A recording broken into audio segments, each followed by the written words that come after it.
سماعون للکذب سماعون لقوم آخرین لم یأتوک یحرفون الکلم من بعد مواضعہ یقولون ان اوتیتم ھذا فخذوہ وان لم تؤتوہ فاحذروا صدق اللہ۔ اے پیغمبر خدا صلی اللہ علیہ وسلم، ہرگز نہ غمگین کریں آپ کو ان لوگوں کی حرکت جو جلدی جلدی کرتے ہیں کفر میں، ان لوگوں میں سے جو کہتے ہیں اپنے منہ سے کہ ہم ایمان لائیں اور نہیں ایمان والے ان کے دل، اور ان لوگوں میں سے جو یہودی ہیں، زیادہ سنتے ہیں وہ جھوٹ کی باتیں اور سنتے ہیں وہ دوسرے لوگوں تک پہنچانے کے لیے جو نہیں آئے آپ کے پاس، بدل دیتے ہیں وہ باتوں کو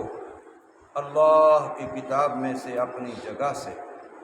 اور کہتے ہیں وہ اگر تم کو حکم دیا جائے یہ پھر اس کو لے لینا، اور حکم اگر یہ نہ دیا جائے تو پھر اس سے احتیاط کرنا۔ سورہ المائدہ کی آیت نمبر 41 کا کچھ حصہ آپ حضرات کے سامنے تلاوت کیا ہے اور اس کا ترجمہ کیا ہے۔ اس میں اللہ تبارک و تعالی نے ایک تو اشارہ فرمایا کہ جو لوگ دین کا کام کرنے والے ہیں ان کے دل میں دوسروں کی خیر خواہی کا جذبہ اور غم ہونا یہ نبی پاک صلی اللہ علیہ وسلم کی سنت ہے۔ جتنے لوگ دین کا کام کرنے والے ہیں، چاہے وہ تبلیغ کے حوالے سے ہیں، چاہے وہ مدارس کے حوالے سے ہیں، چاہے وہ کسی بھی عنوان سے لیکن وابستہ دین کے کام سے ہیں، تو ان کے دل میں خیر خواہانہ طور پر دوسروں کا جذبہ، اس کا دکھ، اس کا درد یہ ہونا ضروری ہے، اور یہ نبی پاک صلی اللہ علیہ وسلم کی سنت ہے۔ کام دوسرا کرے دین کے خلاف، شریعت کے خلاف، اللہ کا کوئی حکم دوسرے سے چھوٹے یا ٹوٹے لیکن دل میرا دکھے، یہ میرے ایمان کی نشانی ہے۔ اور اگر زمین پر میرے اللہ کا حکم چھوٹے، میرے اللہ کا حکم ٹوٹے اور مجھے پرواہ نہ ہو تو میں اپنے ایمان کی خیر مناؤں، یہ نہ دیکھوں کہ وہ جس نے گناہ کیا ہے، حکم چھوڑا ہے، حکم توڑا ہے، وہ ایسا ویسا ہے، وہ تو جو ہے سو ہے، لیکن جب میرے اوپر میں ٹس سے مس نہیں ہو رہا، میرے اوپر کوئی اثر نہیں ہو رہا، تو اس کا مطلب پھر میرے اندر بھی ایمان نہیں ہے۔ اگر میرے اندر ایمان ہوتا تو حکم خدا بندی کوئی اور توڑتا، حکم خدا بندی کوئی اور چھوڑتا، لیکن درد مجھے ہوتا، تکلیف مجھے ہوتی۔ اگر کوئی بندہ میرے بیٹے کو اذیت دے تو مجھے تکلیف ہوتی ہے، اگر کوئی بندہ میرے باپ کی بےعزتی کرے مجھے تکلیف ہوتی ہے اور ہونی چاہیے، ہوتی ہے اور ہونی چاہیے، لیکن اللہ تعالیٰ کی نافرمانی کرے تو مجھے تکلیف نہ ہو، اور نبی پاک صلی اللہ علیہ وسلم کی نافرمانی کرے مجھے تکلیف نہ ہو، تو پھر میرا ایمان کہاں گیا؟ اس کا مطلب ہے کہ میرے دل میں میرے اللہ کے ساتھ میرا تعلق، میرے نبی صلی اللہ علیہ وسلم کے ساتھ میرا تعلق اتنا بھی نہیں ہے جتنا اپنے بیٹے کے ساتھ ہے، جتنا اپنے باپ کے ساتھ ہے۔ باپ کی بے عزتی تو برداشت نہیں کرتا، باپ کی نافرمانی تو برداشت نہیں کرتا، اور کرنی بھی نہیں چاہیے، یہ نہیں ہے کہ کرنی چاہیے، وہ بھی نہیں کرنی چاہیے، لیکن اللہ تعالیٰ کی نافرمانی پر اس سے بھی زیادہ دل دکھنا ضروری ہے، یہ اپنے ایمان کی نشانی ہے۔ ورنہ آج میرے گھر کے اندر بے نمازی ہیں اور مجھے پرواہ نہیں ہے، میں کسی وقت اگر وہ 1000 روپیہ ضائع کر دیں یا میری نافرمانی کر دیں تو مجھے رونا آ جاتا ہے، لیکن سارے بندے اللہ کا حکم توڑ کے بے نمازی ہیں، مجھے رونا نہیں آتا، میری آنکھوں میں آنسو نہیں آتے، میں دھاڑ فریاد نہیں کرتا، میں ازردہ نہیں ہوتا، میرے کھانے پینے میں فرق نہیں آتا۔ لیکن اگر اسی گھر میں مجھے ایک دھکا دے دیا جائے 4 دن تک میرا کھانا بند ہو جائے گا کہ میری تو بڑی بے عزتی کر دی، مجھے تو بیٹے نے دھکا دے دیا، مجھے تو بیٹی نے دھکا دے دیا، بیوی نے نافرمانی کر دی، اس وقت تجھے اپنی نافرمانی پر دکھ ہوتا ہے، تیرا کھانا بند ہو جاتا ہے، پینا بند ہو جاتا ہے، بول چال بند ہو جاتا ہے، ان کے ساتھ تعلقات ٹوٹ جاتے ہیں، وہ تجھے اس وقت اچھے نہیں لگتے، لیکن جب تیرے رب کے نافرمان ہیں، اللہ کے حکم توڑ رہے ہیں، قرآن کے حکم توڑ رہے ہیں، اور تیرے اوپر ٹس سے مس نہیں ہوتا، پرواہ بھی نہیں ہے، نہ کھانے پینے کے لحاظ سے، نہ بول چال کے لحاظ سے، نہ تیرے آنسو نکلتے ہیں، نہ تو غمگین نظر آتا ہے، تو پھر باقی اس کا مسئلہ تو جو ہے سو ہے، اصل یہ کہ تو اپنے ایمان کی فکر کر۔ اگر تیرے اندر ایمان ہوتا تو تیری یہ کیفیت نہ ہوتی۔ تو یہاں پر جرم کون کر رہے ہیں؟ کافر لوگ کر رہے ہیں۔ جرم کون کر رہے ہیں؟ منافق لوگ کر رہے ہیں۔ جرم کون کر رہے ہیں؟ یہودی لوگ کر رہے ہیں۔ ان تینوں طبقوں کا اس آیت میں تذکرہ کیا۔ کافر لوگ کفر والے کام کریں، یہودی لوگ کفر والے کام کریں، منافق لوگ کفر والے کام کریں، میرا اللہ اپنے نبی کو تسلیاں دے رہا ہے کہ آپ غم نہ کر، ان کے غم میں اپنے آپ کو گھول نہیں۔ اگر حضور غم نہ کرتے ہوتے تو اللہ کو روکنے کی ضرورت تھی؟ اللہ جو روک رہا ہے تو اس کا مطلب ہے کہ وہ غم کر رہے ہیں اور اپنے آپ کو غم میں نڈھال کر رہے ہیں، اپنے آپ کو غم میں پگھال رہے ہیں، اپنے آپ کو غم میں تکلیف میں ڈال رہے ہیں۔ تو اللہ اپنے محبوب کو تسلیاں دے رہا ہے کہ میرے محبوب تو نے اپنا کام کر دیا ہے، تو نے بات پہنچا دی ہے، تو نے بات بتلا دی ہے، باقی عمل ہدایت وہ میرے قبضے میں ہے۔ اگر ان کو ہدایت نہیں مل رہی، وہ عمل نہیں کر رہے، تو اس میں آپ کا کوئی قصور نہیں ہے، آپ تسلی رکھیں۔ فرمایا یا ایھا الرسول، معرفہ ہے، واحد ہے، متعین ہے، محمد کریم صلی اللہ علیہ وسلم۔ اے محمد کریم صلی اللہ علیہ وسلم، اے تمام رسولوں کے سردار، تمام رسولوں کے امام، لا یحزنک الذین، نہ غم میں ڈالیں آپ کو، نہ حزن میں مبتلا کریں آپ کو، الذین یسارعون فی الکفر، ان لوگوں میں سے جو جلدی کرتے ہیں کفر میں، جو کافروں میں سے ہیں اور کام کافروں والے کرنے میں جلدی جلدی کرتے ہیں، ادھر ان کو کوئی رکاوٹ نہیں ہے، ادھر کے لیے ان کو کوئی ترغیب کی ضرورت بھی نہیں ہے، ادھر کے لیے کسی اور تحریک کی ضرورت بھی نہیں ہے، گناہ کی طرف بغیر کہے بغیر محنت کے جا رہا ہے، اور نیکی کی طرف لانے کے لیے کتنی محنت، لیکن پھر بھی طبیعت آنے کو تیار۔ یسارعون فی الکفر، جو ایک دوسرے سے، یسارعون با مفعلہ ہے، اس میں خاصہ مشارکت ہے کہ وہ چاہتا ہے یہ بے حیائی کا کام، یہ بے دینی کا کام، یہ دین کے خلاف کا کام، محلے کا ہر بندہ چاہتا ہے پہلے میں کروں۔ نیکی کا کام ہے تو پھر کہتے ہیں وہ کریں گے، اور اگر بے دینی کا کام ہو تو پھر کہتے ہیں نہیں یہ میں پہلے کروں گا۔ ہر ایک کی کوشش ہے کہ کنجر کاموں والا جتنا کام ہے، گانے بجانے فلاں فلاں فلاں، آپ دیکھ لیں اس کے اندر ہر بندے کی کوشش ہے کہ میں پہل کروں، اور اگر کنجروں پر ویلیں وارنی ہوں، وہاں اگر نوٹ نچھاور کرنے ہوں تو وہاں بھی سب سے بڑھنے کی کوشش ہوتی ہے کہ میرے نوٹ زیادہ بھی ہوں، میں پہلے ڈال رہا، پتہ چلے کہ دیکھو فلاں نے کیسے کیا۔ یہ بے دینی کے کاموں میں، خلاف شریعت کاموں میں ایک دوسرے سے وہ جلدی کریں گے، تو فرمایا اس سے آپ غم نہ کیجئے۔ من الذین قالوا آمنا بافواہہم، اپنے منہ سے تو وہ کہتے ہیں کہ ہم ایمان لائے، ولم تؤمن قلوبہم، ایسے بندوں کے دل میں ایمان نہیں ہے۔ اگر ان کے دل میں ایمان ہوتا تو ان کو روکتا۔ ایمان اندر میں اترا ہوا ہو تو یہ ہو نہیں سکتا کہ ایمان اندر میں اترا ہوا ہو اور بندہ بے دینی میں اور شریعت کے خلاف کاموں میں خوش ہو کر کے کر رہا ہو۔ مومن سے اول تو گناہ ہوتا نہیں، اور اگر ہوتا ہے تو اس کی کیفیت یہ ہو جاتی ہے جیسے مچھلی کو پانی سے نکال دیا۔ اب جب تک توبہ کر کے گناہ کو مٹائے گا نہیں، اللہ سے صلح ہوگی نہیں، اس کو چین سکون نہیں آئے گا۔ تو فرمایا ان لوگوں میں سے قالو، جو کہتے ہیں آمنا بافواہہم، اپنے منہ سے کہتے ہیں کہ ہم ایمان لائے، ولم تؤمن قلوبہم، لیکن ان کے دل ایمان والے نہیں ہیں، ان کے دلوں میں ایمان اترا ہوا نہیں ہے۔ یہی حال منافقین کا ہے۔ بعض دفعہ بعض لوگ کہہ دیتے ہیں وہ جی تم صحابہ کرتے ہو، صحابہ میں سے کتنے تھے الیاذ باللہ جو منافق اپنا کیا ہے مرتد ہو گئے تھے، بعد میں دین کو چھوڑ دیا تھا، تو ہم ڈنکے کی چوٹ کہتے ہیں کوئی ایک مخلص صحابی بھی مرتد نہیں،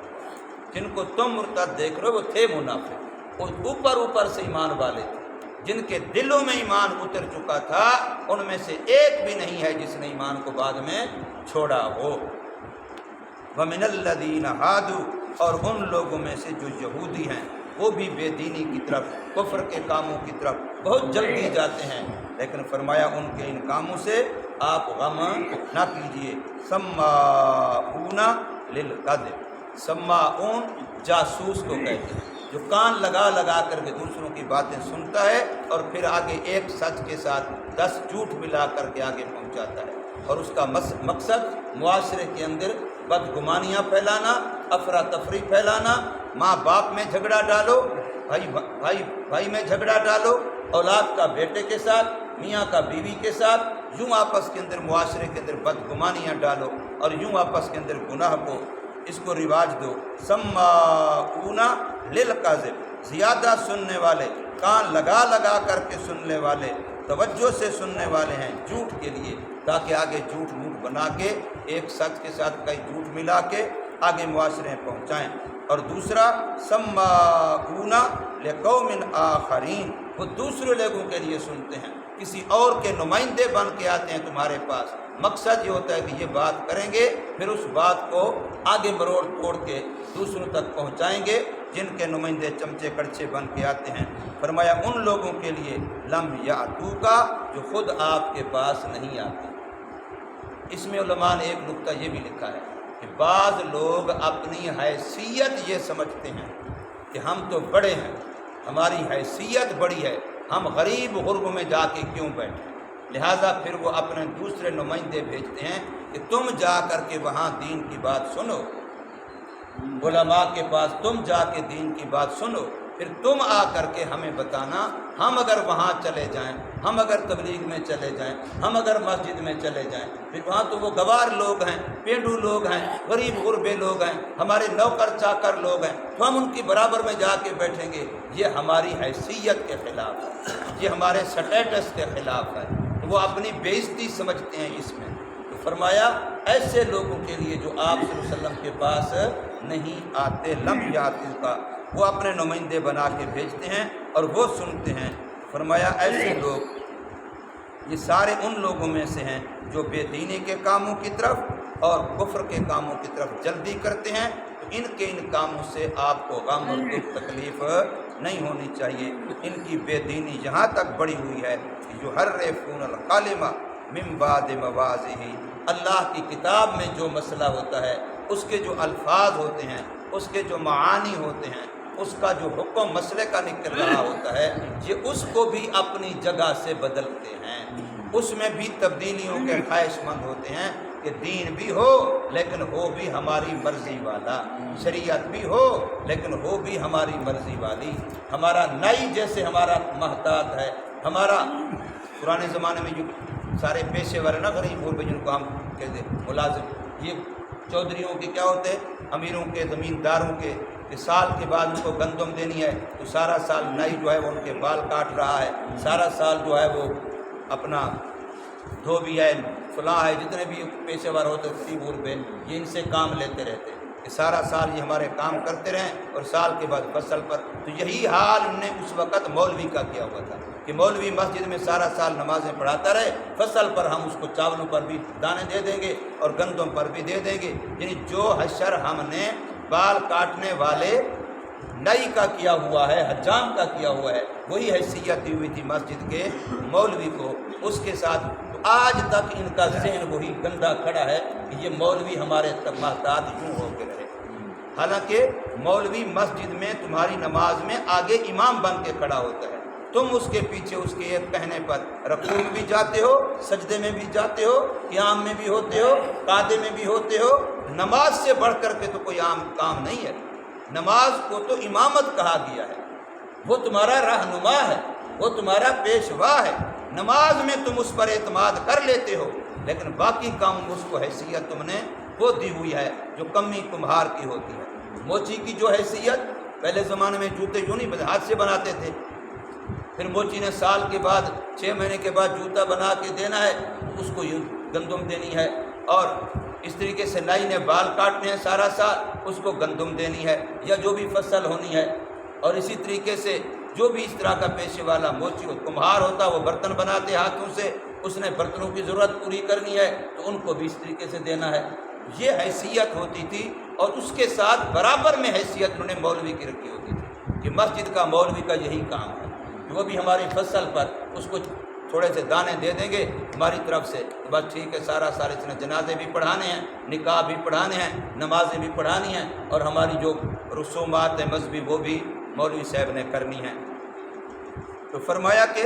یہ لوگ ایسا کرتے ہیں کہ یحرفون الکلمۃ من بعد مواضعہ، کہ اپنے دین کے اندر بھی تبدیلی کرتے ہیں کہ دین کا مسئلہ وہ ہو جو ہم چاہتے ہیں، جو ہم چاہتے ہیں اس طریقے سے ہمیں دین کا مسئلہ دیا جائے۔ اور باقاعدہ صاف وہ کہتے تھے اپنے نمائندوں کو جن کو بھیجتے تھے، یقولون، کہتے ہیں وہ، ان اوتیتم ھذا، اگر تمہیں یہ مسئلہ بتایا جائے جو ہم کہہ رہے ہیں تو پھر فخذوہ، اس کو لے لینا، اس کو قبول کر لینا، جو ہماری خواہش کے مطابق اگر بتایا جائے۔ وَإِن لَّمْ تُؤْتَوْا، اور اگر یہ مسئلہ نہ بتایا جائے بلکہ حقیقتاً جو مسئلہ ہے کتاب میں سچا وہ بتایا جائے، فَاحْذَرُوا، پھر اس کو چھوڑ دینا، اس سے دور رہنا، اس سے پرہیز کرنا، اس سے احتیاط کرنا، اس سے بچ کے رہنا۔